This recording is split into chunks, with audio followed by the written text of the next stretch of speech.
नमस्कार दोस्तों। आज की कहानी मालती जोशी जी की नैहर छूटा जाए। तो चलिए सुनते हैं नैहर छूटा जाए। गाड़ी जैसे ही स्टेशन में प्रवेश करने को हुई, मेरी कल्पना में भैया का पत्र फिर घूम गया। दीदी, पिछले 8 साल से तुम मेरा निमंत्रण टालती जा रही हो। शायद माँ और बाबूजी के साथ मैं अपनी बहन को भी खो बैठा हूँ। खैर, अब तो मैं यहाँ आ गया हूँ। मेरी गृहस्थी का न सही पर अपनी जन्मभूमि का आकर्षण तुम्हें यहाँ खींच लाएगा, ऐसी आशा है। इस पत्र को अल्टीमेटम समझना। तुम्हारा भैया। घर की दिनों दिन बढ़ती जिम्मेदारियों ने मुझे ऐसा जकड़ लिया था कि किसी तरह जाना ही न हो सका था। इस बार उसके पत्र ने मजबूर कर दिया और सभी झंझटों को पीछे ठेल कर मैं चल पड़ी। गाड़ी जब रुकी तो मेरे मन में वही उमंग थी जो शादी के बाद पहले पहल पीहर आने पर होती है। मैंने चलती ट्रेन से ही भैया को देख लिया था। रुकते ही कंपार्टमेंट में आकर उसने मेरे पैर छुए और हम लोग हाथ पकड़े पकड़े ही उतर गए। पर मन में कुछ खटका अवश्य। पहले तो वह मुझसे लिपट जाता था। उसी समय 2 चपरासियों ने मेरा सामान उठा लिया और मुझे स्मरण हो आया कि अब वह पुराना भैया तो नहीं है जो दोस्तों की टोली लेकर मुझे लेना आया करता था। आज तो वह एक जिम्मेदार अफसर है। स्टेशन भीतर बाहर से बहुत कुछ बदला हुआ था, पर ऐसा भी नहीं था कि पहचाना न जा सके। पुरानी स्मृतियों में डूबती उतराती मैं कार में बैठ गई। भैया ने कुछ बोलना चाहा, पर मेरे असंगत उत्तरों से उसने शायद मेरी मनस्थिति भांप ली और वह चुप रहा। कार कोलतार की सड़कों पर फिसलने लगी और उसके साथ ही मेरा मन भी फिसलता हुआ समय के उस पार पहुंचकर स्मृतियों की दुनिया में खो गया। तंग गली के मोड़ पर तांगा खड़ा है। बाबूजी तांगे वाले को पैसे दे रहे हैं। भैया सामान लिए चल रहे हैं और उनके पीछे मैं। मेरे आने की खबर तेजी से फैल जाती है और कई जोड़ी आंखों घरों के दरवाजों, खिड़कियों और छज्जों से मुझे घूरने लगती है। भगत जी मिलते हैं और आशीर्वादों की झड़ी लगा देते हैं।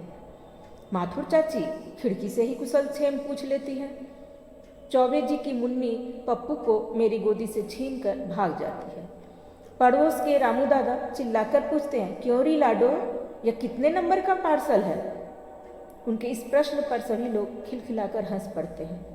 माँ दरवाजे पर खड़ी हैं, मुझसे लिपट जाती हैं। हम दोनों के आंसुओं में बिछोह की व्यथा अधिक है या मिलन का आनंद, कहना कठिन है।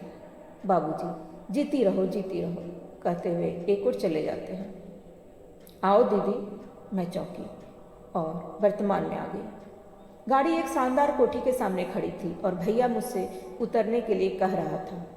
तंग गली का वह पुराना मकान यदि कठोर यथार्थ था तो भैया का यह नया घर स्वप्न की तरह सुंदर। दरवाजे पर ही रीता भाभी खड़ी थी। शादी के 10 साल उनके सौंदर्य और सुकुमारता में कोई अंतर नहीं ला पाए थे। सुंदर उद्यान से घिरे उस भव्य भवन के द्वार पर वे किसी कलात्मक प्रतिमा सी लग रही थी। बड़ी ही प्यारी मुस्कान के साथ उन्होंने मुझसे नमस्ते की। रीता, तुम दीदी के नहाने खाने का प्रबंध करो, मैं ऑफिस जाता हूँ। अच्छा दीदी, शाम को मिलेंगे, कहता हुआ भैया सीढ़ियाँ उतर कर गाड़ी में बैठ गया। चपरासी आगे पीछे दौड़ रहे थे। काश माँ और बाबूजी यह सब देखने के लिए जीवित रहते। यह सब मंत्र मुग्ध सी मैं तब तक देखती रही जब तक गाड़ी आंखों से ओझल नहीं हो गई। फिर एकाएक अपने आप को बहुत अकेला अनुभव करने लगी, जैसे कोई नन्ही बच्ची भीड़ में खो गई हो। ऐसा होना तो नहीं चाहिए। मैं तो अपने पीहर आई थी, अपने इकलौते भाई के घर। वह बेचारा मेरी एक एक इच्छा पूरी करने के लिए भाग रहा था। दोनों भतीजे अपनी किलकारियों से मेरा मन पुलकित कर रहे थे। रीता बेचारी तो बिछी जा रही थी। सारे घर के लिए मैं एक सम्मानित अतिथि थी और यही बात मेरे हृदय को आघात पहुंचा रही थी। मैं वह रज्जू नहीं थी जिसके लिए तवा उतारने से पहले मीठा चीला बनाना माँ न भूलती थी। वह बिटिया नहीं थी जिसके लिए सेवधानी की पड़िया लाने की बात बाबूजी को 100 कामों के बीच भी याद रहती थी। वह रजनी भी नहीं थी जिसके लिए माथुर चाची आमले का अवार और पंडिताइन मौसी उड़द के पापड़ अवश्य भेजती थी। अब मैं वह दीदी क्यों नहीं थी जिसके लिए खट्टी इमली से भैया घर भर देता था। भैया तो सचमुच अब बहुत ही बदल गया था।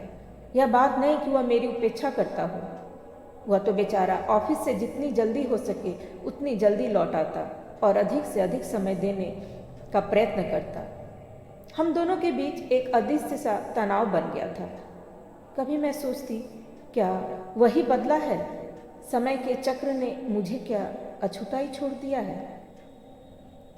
एक रात खा पी कर बैठे थे कि भैया ने मेज पर एक बड़ा सा नक्शा फैलाते हुए कहा, दीदी एक मकान बनवाने की सोच रहा हूँ इसी शहर में। माँ की भी यही इच्छा थी। मकान इसी शहर में माँ की इच्छा थी। सुनकर मर्म को न जाने कैसा लगा। अपना पुराना अंधेरा सीलन भरा मकान याद आया जिसमें माँ ने अपने जीवन के 28 वर्ष काट दिए थे। शायद ऐसे ही किसी सुंदर मकान का सपना देखते हुए। हाँ तो दीदी, बगीचे के ठीक बाद यह हॉल होगा और इसके पास ही यह लेडीज ड्राइंग रूम, ठीक है ना? हाँ हाँ, बहुत अच्छा रहेगा, मैंने कहा। पर इस समय मैं तो अपने 2 कमरों के मकान के बारे में सोच रही थी। बाहर वाले कमरे में फर्नीचर के नाम पर होती थी एक मेज, एक टीन की कुर्सी और स्टूल। जब बैठने वालों की संख्या ज़्यादा हो जाती तो संदूक और खिड़की से भी काम चलाया जाता। और लेडीज ड्राइंग रूम, इसकी तो कभी ज़रूरत ही महसूस नहीं हुई। दोपहर को सब अपने अपने दरवाजे में आ जाती, कोई बुनाई लेकर तो कोई सिलाई लेकर, कोई चावल बीनती तो कोई सब्जी साफ करती। इसी तरह बातें भी होती और काम भी। निमंत्रण कभी भी आनंददायक नहीं होते थे क्योंकि तब उन घरों के अभाव उभर कर सामने आ जाते। और दीदी यहाँ बच्चों का स्टडी रूम रख दिया है। बगीचे का व्यू भी रहेगा और किसी तरह का डिस्टर्बेंसेस भी नहीं होगा। हाँ, पढ़ते समय डिस्टर्बेंसेस तो होना नहीं चाहिए। और मेरी कल्पना में हमारा रसोई घर घूम गया।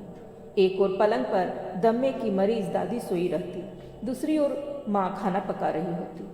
कमरे के बीचों बीच संदूक पर किताबें रखकर हम दोनों भाई बहन पढ़ते रहते।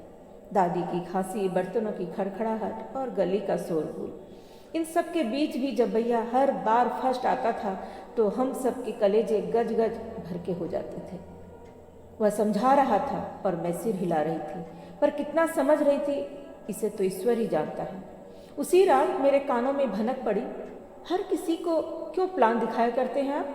कोई ज़रूरी है कि सभी को उसमें दिलचस्पी हो? हर किसी को कौन दिखाता है? दीदी को तो दिखाना ही चाहिए। उसे तो इस बात का सबसे ज़्यादा अरमान है।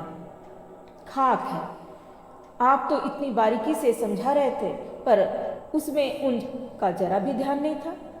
रीता भुनभुनाई, सच कितनी बेवकूफ़ बनती जा रही थी मैं। हर दम अतीत के खोल में दुबका रहना क्या अच्छा लगता है? धीरे धीरे मेरे मन जाने दाने मन निकट आता गया और जब एक ही रात बाकी रह गई तो मेरा मन अनायास भारी हो उठा। भैया दफ्तर से काफ़ी जल्दी लौट आया था और हम लॉन में बैठे गपशप कर रहे थे। रीता अंदर रात के विशेष भोज की तैयारियों में व्यस्त थी। एकाएक भैया बोला, दीदी घूमने चलती हो?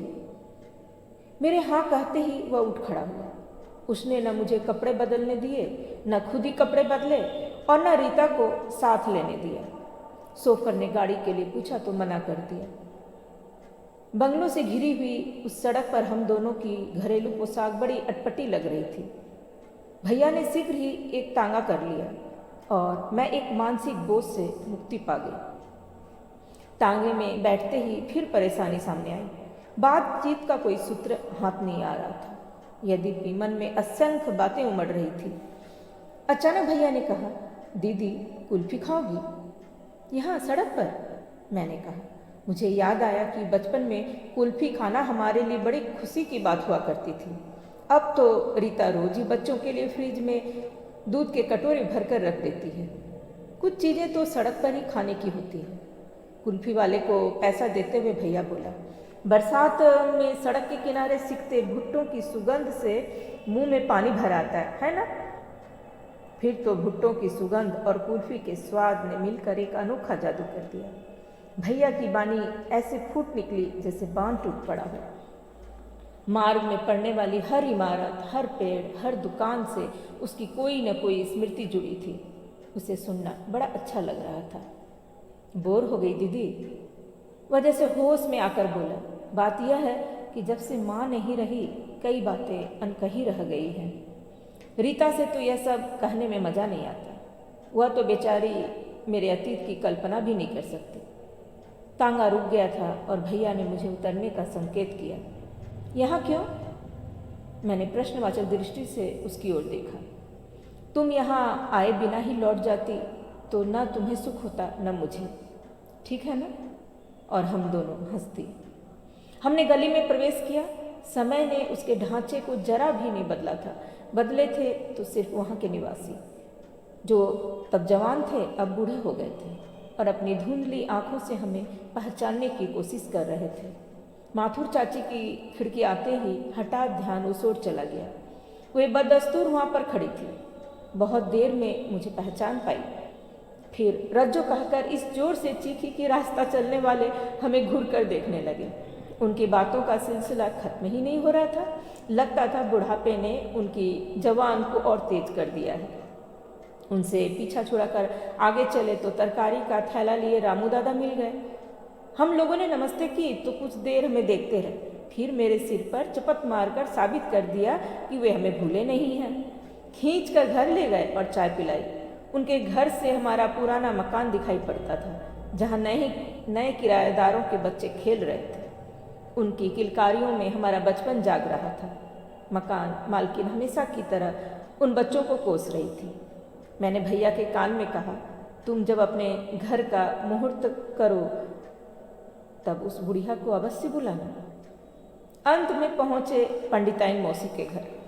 मौसी के बाल सन की तरफ सफ़ेद हो गए थे, पर उन पर वह सीस फूल अभी चमक रहा था।